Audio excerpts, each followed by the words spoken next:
500-kilometer review. There's been barely anywhere. These still feel weird. They always feel weird. You massively increase the number of steps that you do per minute when you're running. My calves are still pretty darn tender every time I use them. Think of V-Runs as training tools. They're surprisingly not cheap. Right, rolling. Okay. Tonight I am about to go do a bit of a city night run in my Vibram Fivefingers. When I got them, they were called Bakilas, and then they became Bakila Evos, and now they're called V-Runs. And they're all pretty much exactly the same. I haven't really noticed any difference. I've had these for over 3 years. And the reason why I'm talking about this run is because this is going to be my 500th kilometer running in these. Some of you, 500 kilometers over 3 years isn't very much, but I'm talking about specific shoe here. I've got these, I've got the V-Trains, and I have the original Vibrams as well. And so this is my kind of 500 kilometer review of the 500 kilometers of running of the Vibram V-Runs, as it would be advertised just now. And what I will say is, throughout the whole time I've had them, there's been barely any wear and... Okay, there is wear and tear, 500 kilometers worth, but almost nothing compared to my trail running shoes, my like proper trail shoes. These have been used fairly gently, but over multiple variable different grounds. So from everything from in a gym, road running, gravel running, that was sore, just dirt paths, and even up mountains. I've even taken it all the way up mountains, and they're a bit slippy on mountains. I wouldn't advise using them on mountains for hill running. Definitely, I would say the V-Trains are better than that. The V-Trails, I bought 3 pairs of them, none of them fitted, and they all had defects in them, so I haven't had a chance. I just gave up reordering V-Trail shoes. So it's been the V-Run and the V-Train. I've been the ones I've been using the most. These still feel weird when you put them on your feet. If you're somebody that goes into a shop and says, I hear there's Fivefingers shoes, what are they about? And you try them on and you go, these feel weird. They always feel weird. Every time I put these on, especially if I've had a whole day where I've been in either business shoes or like normal walking boots or anything like that, suddenly going into these where they are just, they're just so squishy, so light, so like gentle fabric compared to, okay, I have no shoes in here to compare against, but compared to shoes, there's nothing quite like them. And every time I put them on my feet, it always feels a bit weird. And even after all this time, I'm pretty good at getting my toes into the toe holes. But you do sometimes need to let your feet dry off for, especially if you've been wearing thick socks and walking boots or something. Give your feet a little bit of a drying off session before you try and stick them in there, especially if you've got any toes that kind of squeeze together like what I do. And my toes still don't fit right at the end.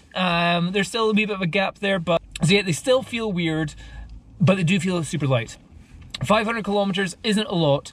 What I mainly use these for are effectively a form of cadence training, because whenever you're running with these, you massively increase the number of steps that you do per minute when you're running. Your general speed will be reduced, but your cadence, the pace, the number of steps that you do will usually be a good 10, 15, 20 steps higher per minute. So for me, if I was running normally, my normal shoes, I might do 160 steps a minute. When I've got these on, 180 easy. And that's one of the things that these train you to do. So higher cadence means less impact, less force, and is meant to be a more efficient way of running. With these still, because I use them only as training, my calves are still pretty darn tender every time I use them. I try and do it so that I use these once a week. I have all my running that I do, let's say I do 3-4 runs a week. I try and have one where I'm doing this. And it's usually my shortest run of the week, just because it's there to build up the calf strength or keep the calf strength super strong, build up your Achilles tendons, your plantar fascia, make sure that's all good. Whenever I've had plantar fasciitis, which is an irritation of the fascia underneath your foot, that's been caused by actual wearing normal trainers. I haven't had it with these. So when I've had plantar fasciitis, I've worn these, and you still have that pain of running, but for some reason it doesn't affect quite as much, because I don't know what it is, because there's less cushioning at the back. Or the other thing that some people have is heel spurs, which is like a growth in your heel bone, and because with these you're running on your toes, on the front part of your foot, and there's very, very little impact on the back of your foot, then people with sore feet may benefit from this, but you will get sore calves.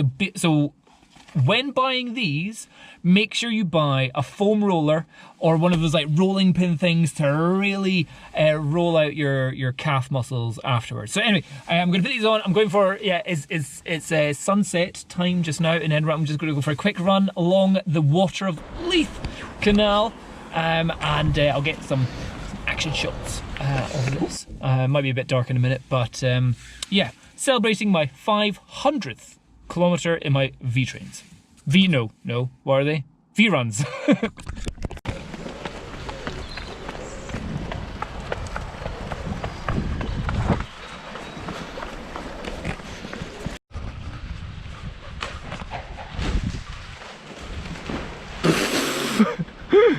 Oh, well done, Swan. I think this might be the kind of perfect ground for the V-runs.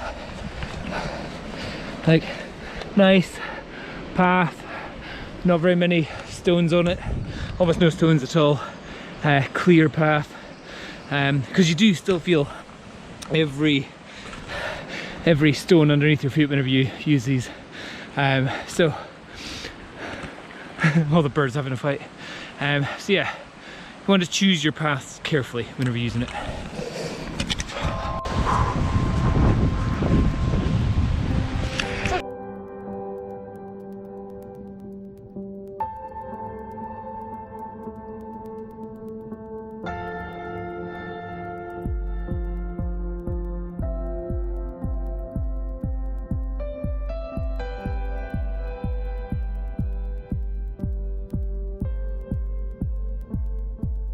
The other thing that you should really notice if you use the V-runs, these shoes, if you use these often, or if you go for like a dedicated like month of just using these and not using your trainers, what you will find is when you go back to trainers or trail shoes, let's say you're going to go for a run where you don't know what the surface is going to be like, you don't know what the rocks are going to be like, or you're trying to get a fast time or something, and when you go back to trainers you will really notice and feel how heavy trainers are, because these only weigh 100 grams.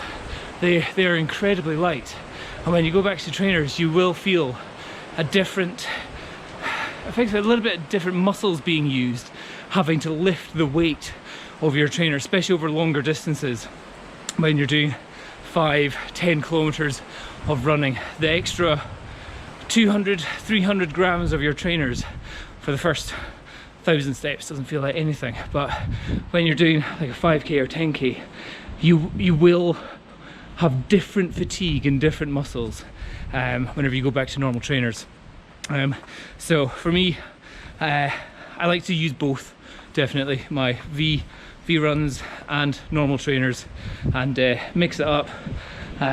Use the V-runs to really keep my calves, Achilles, tendons and my running efficiency and my cadence high.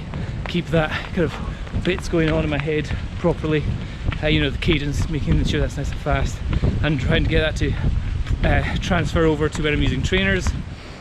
And with trainers I'm trying to get my speed and my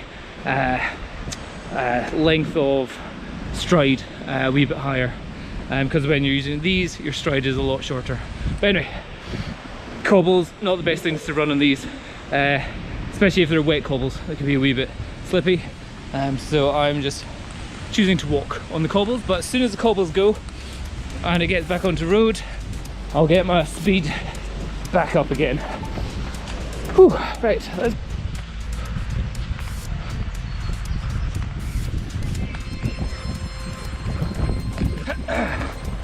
Very nice neighbourhood.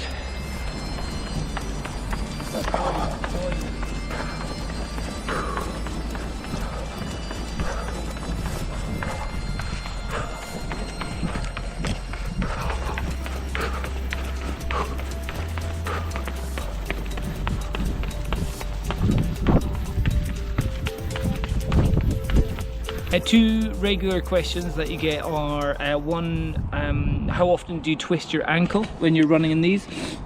In my case, it's been significantly less or just not at all compared to running with shoes, just because there's not that edge of a shoe like a normal shoe where you might twist over the big side. Because there's nothing to twist over, you don't twist your ankles at all. The other question being what happens if you stand on glass or on a nail? Again, something right throughout the years that I've been wearing these shoes never happened. With glass, with these shoes, you're gonna have a bit more protection. With a nail, that's gonna hurt a lot and you're probably gonna have to go to hospital. So again, keep your eyes on the ground. Look where you're going, look where you're stepping.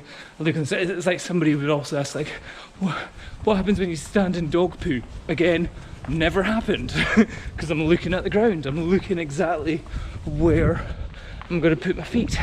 So you're much more conscious of the ground right in front of you. Less likely to twist your ankle, less likely to stand in something painful or not very nice. The only or the closest thing that I've had to injuries with these shoes is actually on steep uphills. Whenever going up a hill, whenever you're in a big shoes, sometimes your foot crushes a wee bit forward. You've got like cushioning with the tongue of your normal shoe, but with this, because you've got nothing there, sometimes I just squish that way. So like, I don't know what, the front of your ankle? The top of your feet, I don't know what it is, and that can be a little bit like a ooh, ow, want to be careful there, and that just reminds me to engage my calves more and make sure I'm being more sure-footed whenever I land. One thing about wearing these to be aware of is if you're going to be running in the dark or on ground in a location where you don't know what the ground is going to be like, I would probably opt for trainers, just because, especially if you're running in the dark and you're sweaty or it's raining and you can't see, you need glasses, and it's all a bit of a visual nightmare. In those situations I would use trainers. So really think of V-Runs or Bikili Evos as training tools rather than mandatory footwear for every time you go for a jog. Now, the last thing before I close up this video is the price. They're surprisingly not cheap. These are about £100. If you buy them new, they're still around about 110, 115. Now for me, as somebody who's done 500 kilometers, that works out, am I right, 20 pence per kilometer these shoes have cost me. What I would say though, they're still in almost perfect condition.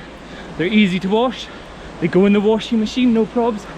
So I think I've still got at least another 500 kilometers in them. I could get it down to 10 pence a kilometer in these shoes before I need to upgrade them. That's the thing. There's new ones. I see no reason to upgrade yet. They haven't fallen apart. Their quality control has been good. Their stitching has been good. Their sole has been very good. So the V-Runs get a big thumb up from me, and they get a bigger thumb up if you can get them at a discount or a sale when they're around about £60, £70. That'd be a far more palatable price. There you go.